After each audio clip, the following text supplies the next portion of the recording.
Hello again, everybody, and welcome to the Keith Costas podcast. I'm Bob Ramsey, and alongside the star of the show, Keith Costas, MLB Network analyst.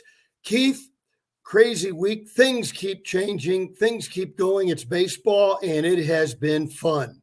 Yeah, absolutely. What do we have? 5 days left to go, and it still feels like there's plenty of action in front of us to figure out and debate and react to. Well, with your St. Louis background and me being in St. Louis, we make a concerted effort to be a show that covers all of Major League Baseball and really kind of make that concerted effort to avoid being St. Louis centric. However, Yeah. unprecedented, well, maybe not unprecedented, certainly in the National League. And a few years ago when the Indians won 22 in a row, it was like, okay, this will never happen again. And the Cardinals are pushing it with 17 in a row. From a team that had been left for dead by me and many others a number of times throughout the season. Yeah, I mean, I guess they really haven't given us much choice to at least start on them and focus on them a little bit. You know, over at MLB Network, a big part of what I do is work in the research department and help people get ready for these shows. And part of just our kind of daily bread and butter is putting together a big packet that basically has previews of every single game. I was working on the Cardinals yesterday, and you would think obvious first note, 16 in a row. And I didn't even end up starting with that because it just feels like everybody in the baseball world has seen just about every inning the Cardinals have played for the last week or so. I mean, all eyes have been on them. And it's not just that they got to 17, as you know, and everybody that's been paying attention knows. The way these games have played out has just been outrageous. I mean, it's one thing after another. If it's not a comeback victory late in the game, it's going back to back twice, or it's, Sosa gets hit in the hand and, oh, okay, here comes DeYoung. And he looks like the DeYoung of a couple of years ago for a couple games right off the bat. So everything just keeps coming up roses for them.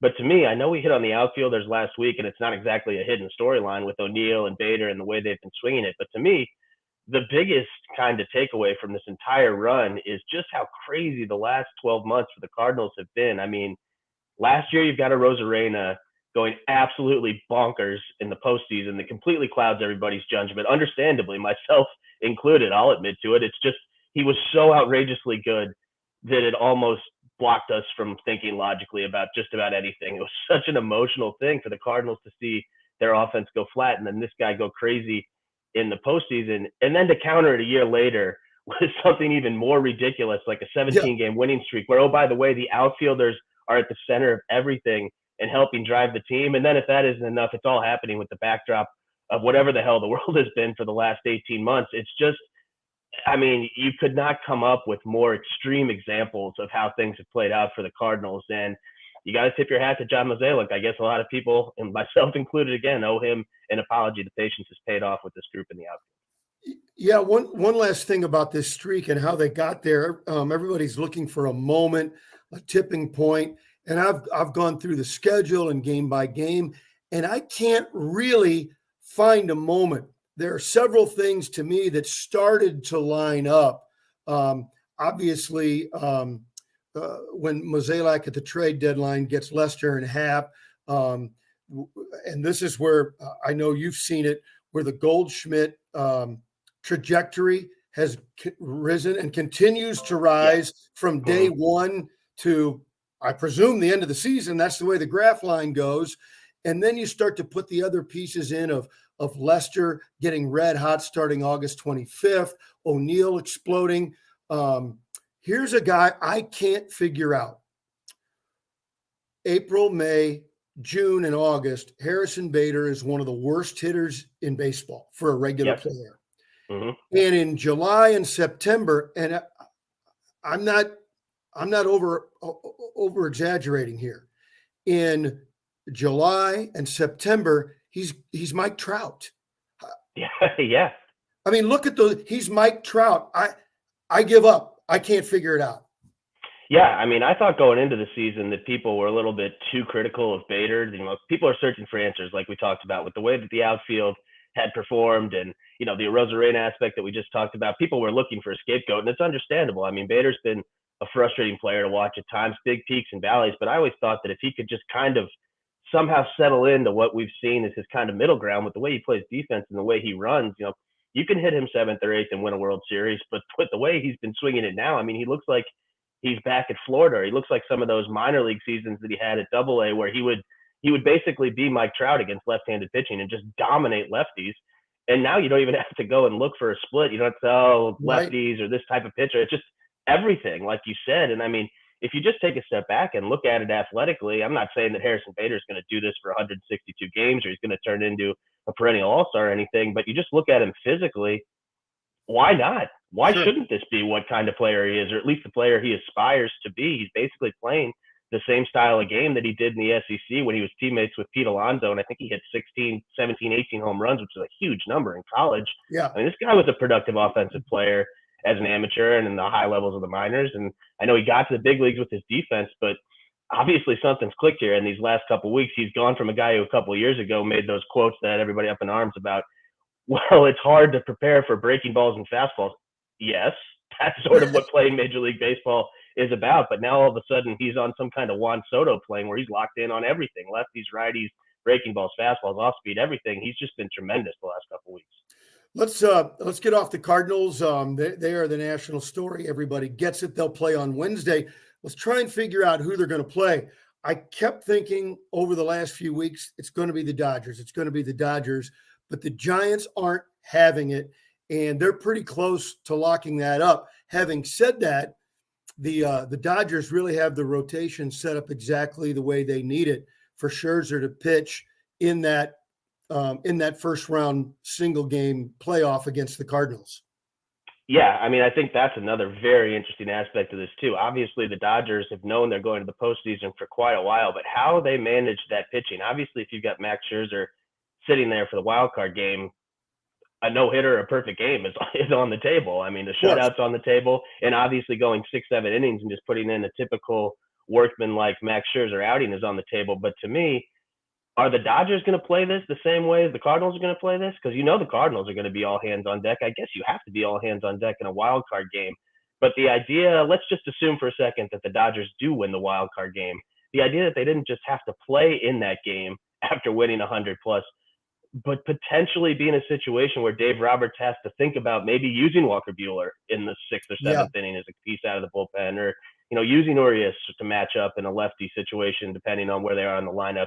The fact that they might have to dip into that pitching in that wild card game, even if they get through, I think that's going to give people a lot of pause too. I know we talked a couple of weeks about, well, what if the Cardinals or at that point some other team knocks off the Dodgers? Is that going to lead to some kind of rule change in an offseason where a lot of things are going to be up in the air? Yeah. Maybe just seeing how, even if the Dodgers get through, seeing how that affects them and kind of handicaps them going forward into that DS series is going to be enough to get that conversation going too. Because you're right, I'm with you. I thought all year, Dodgers, Yankees, at the end of the day, they'll figure out a way to get in. Obviously, the division ship sailed a long time ago for the Yankees, but they've righted the ship a little bit here in terms of just securing that wild card spot.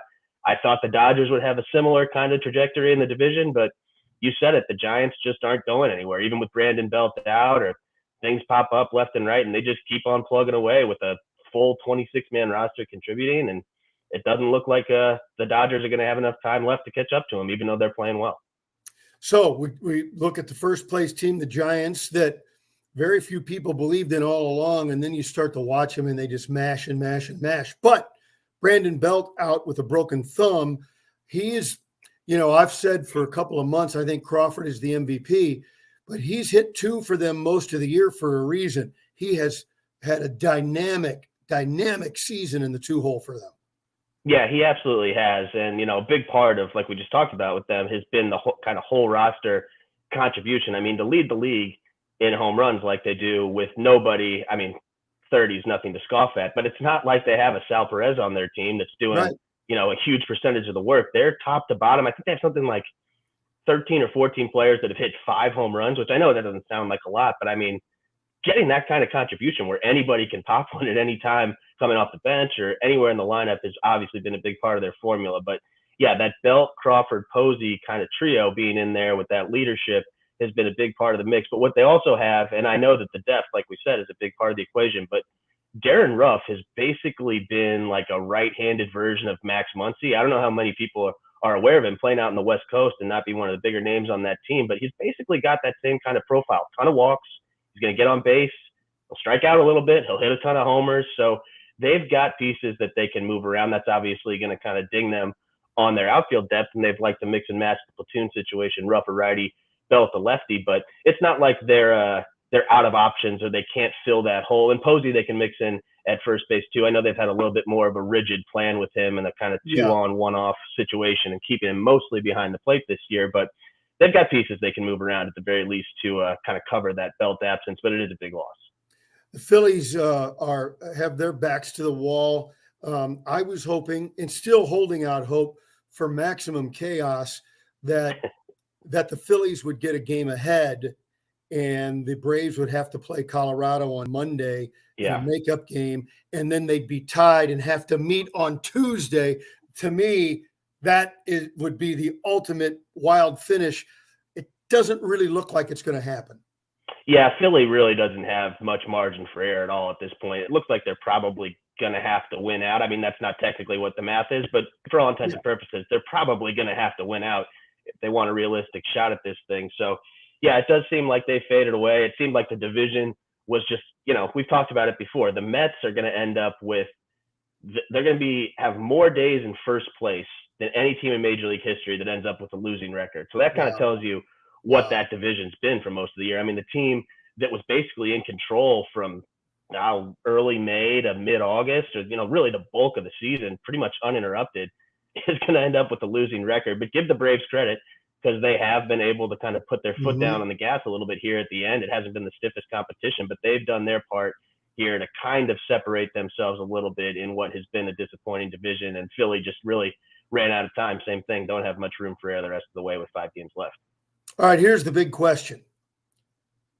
What the hell is going to happen in the American League wild card? It is crazy. Yeah, it absolutely is. And I got to give you credit, Rammer. I mean, we kind of talked about it because we had to talk about it, and it was kind of a fun story, Cinderella story, dark horse possibility. But where you're going. Seattle's not going anywhere. I mean, you look at both leagues, and if you went into the season kind of, I don't know, take your top 6 or 7 and say the 5 teams are probably going to come from this group. The only real surprises, it's been wild how we've gotten there. But I think 4 of the 5 teams that end up in the playoffs in both leagues are probably going to be teams that a lot of people had with very, very good shots to make the postseason before.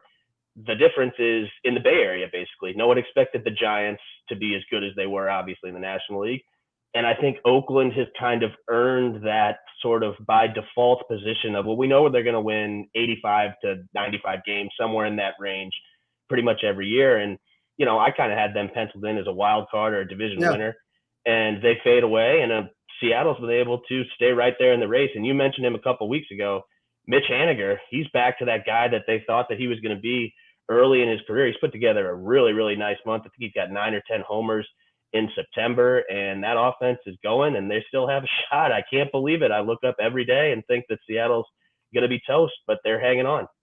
Yeah, and what's interesting about this whole race is, if for those who are Seattle fans are just watching, keep winning, and the American League East may cannibalize, or at least the Yankees, if they stay as hot as they are, all of a sudden going into Boston last weekend and killing the Red Sox, and now they go into Toronto and beat them, or Giancarlo Stanton is. This may allow the Mariners to get in there as the second team. Yeah, and I mean, I know if you're the Mariners all the way on the other side of the country and you look at the big, mighty Yankees who've had, 27, 28, 29, somewhere in that range, consecutive winning seasons, and here's Seattle, couldn't be further from that standard, the longest postseason drought in all of North American team sports. I know you look at the Yankees and think, well, that's a gigantic mismatch, but the truth is the Yankees, I mean, it's not that hard to figure out. Judge and Stanton have been great recently.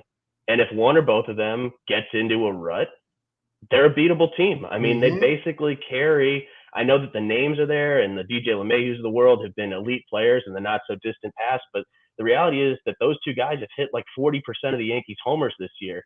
And if they're not going, if that offense goes flat, and they suddenly become a beatable team. I know their bullpen has been great recently, but if those two get on track like they did, you mentioned Stanton. I mean, 10 RBIs at Fenway over the weekend, just kept it up in Toronto with another homer last night. But, 1 or 2 of those guys goes away, and all of a sudden that looks like a much different proposition. And on the flip side, in the American League East, all of a sudden Vlad Guerrero, he's in an 0 for 18, a Yeah, poorly timed 0 for 18, out of to nowhere. say the least. I mean, we've seen that Toronto offense, an homage to the late, great Joe Strauss, a bit of a Python attack. I think they have the most runs scored in the majors this month. But then you look at the game logs, well, yeah, they've got some 18, some 23, some 22s, but they've been kind of hit or miss here recently too. So give Seattle credit. They haven't been the most exciting group of that bunch. I mean, they're the least distinctive group in terms of the players and the personalities involved by a mile in that wild card race, but they've also been one of the steadier teams. So, kind of the same principle as what we talked about in the NL East. While chaos has kind of ensued around them, they've just kind of stayed the course and look up with 5 games left, and they're right there in the mix. So you look at Houston, Tampa, and the White Sox. How do you see them playing out the rest of the week? And I always think it's fascinating to watch how a given manager plays that situation. Obviously, it's a great problem to have, Right. but how much do you rest guys? Because what's the old song? In the heat of the moment, you want to keep guys, if they're on a run, keep them on a run. You want to help try and get over nagging injuries. You want to set up your rotation, and watching the managers of those 3 teams try to set themselves up is going to be interesting as well. Yeah, I mean, Houston and Tampa are playing right now. They still technically have something to play for. Houston's Right. 1 win away from clinching the division. The Rays are 1 win away from clinching home field throughout. That's going to happen one way or another for both of those teams. But I mean, look no further than last night's game. Old friend alert, Michael Wacha. He's hitless through 5 innings with like 60-something pitches. Out of the game he goes. He's fine with it. Kevin Cash said it wasn't a hard decision. Wacha was cool with it. So, yeah, obviously you look at something like that and their eyes are towards October, understandably so. So it would be nice if there was a little more on the line here with this series between Houston and Tampa to really kind of evaluate these teams going in to the playoffs. The top 2 offenses in baseball, they've got some pretty exciting pieces that are back in the mix. I mean, what Wander Franco's doing right now is just Crazy. ridiculous. A 42 game on base streak. And then on the Houston side, they've got Bregman back in the mix, and he's homered the last 2 nights and has hit well since he's come back off the IL. And if you followed Houston the last couple of years, Alex Bregman has not been himself for the last 2 seasons, shortened season and for most of this season.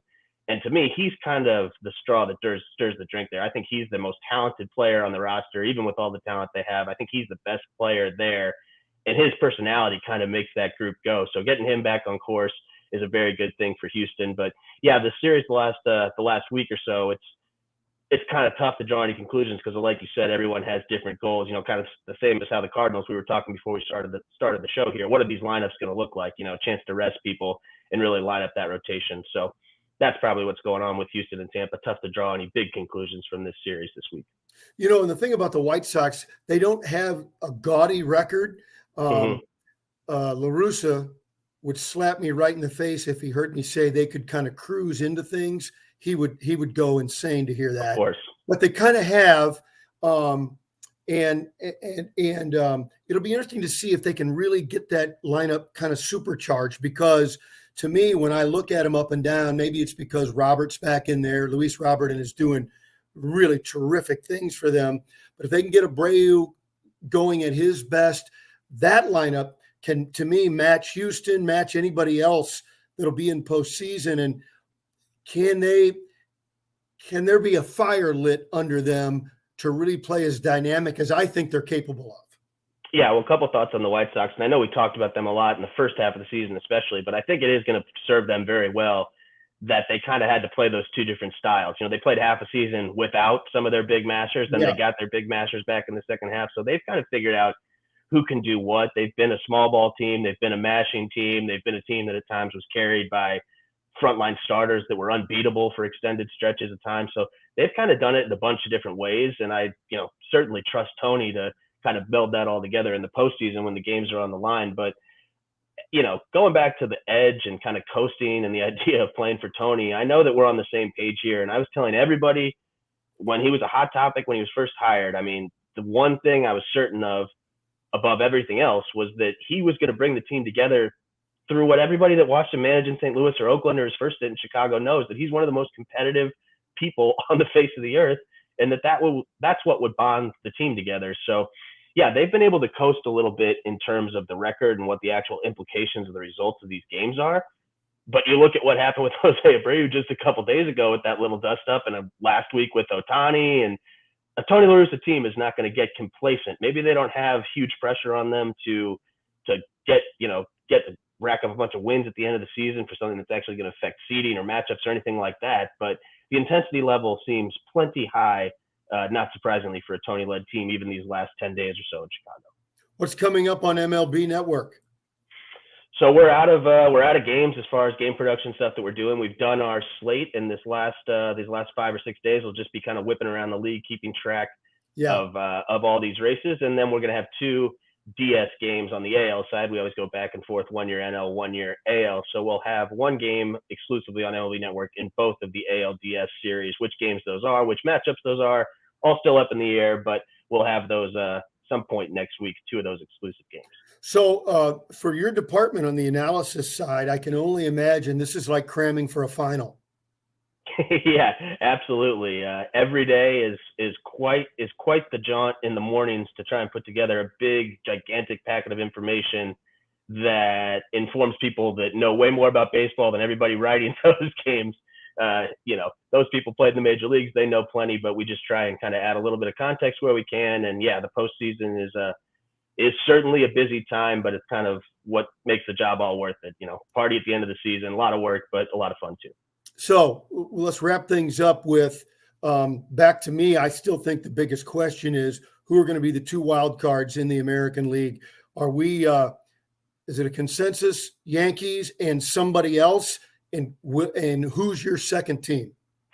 Yankees. I would be shocked if the Yankees. I mean, obviously anything could happen. They're 2 games up, but I mean, I think the Yankees are more or less locked into that spot. And I'll go with the Red Sox just because, the same way you're rooting for chaos, I'm rooting for ratings. And Yankees-Red Sox will be a bonanza next week. So I'll be a company man and say, give me Yankees-Red Sox. It's a business. There's no question about it. And I'll root for I always root for the underdogs. That's why I'm always so bitter, because underdogs usually lose. That's true. So I'll root for the Mariners to get in there against the Yankees. Keith, looking forward to it. And lots of coffee, sleep when you can. And October is going to be great for everybody, including MLB Network. Keith, thank you very much. Yep, Rammer, thank you. That's Keith Costas. I'm Bob Ramsey, and this has been the Keith Costas Podcast on Claibs Online. Every day, Ameren, Illinois works to deliver reliable energy throughout the state to on-the-go families, in-the-know grandparents, and busy students. But did you know we also have ways to manage your energy? Paperless billing, outage notifications, pick a due date, auto pay, and so much more. So no matter who you are or how you use your energy, there's an option that's right for you. Learn more at amerenillinois.com/options.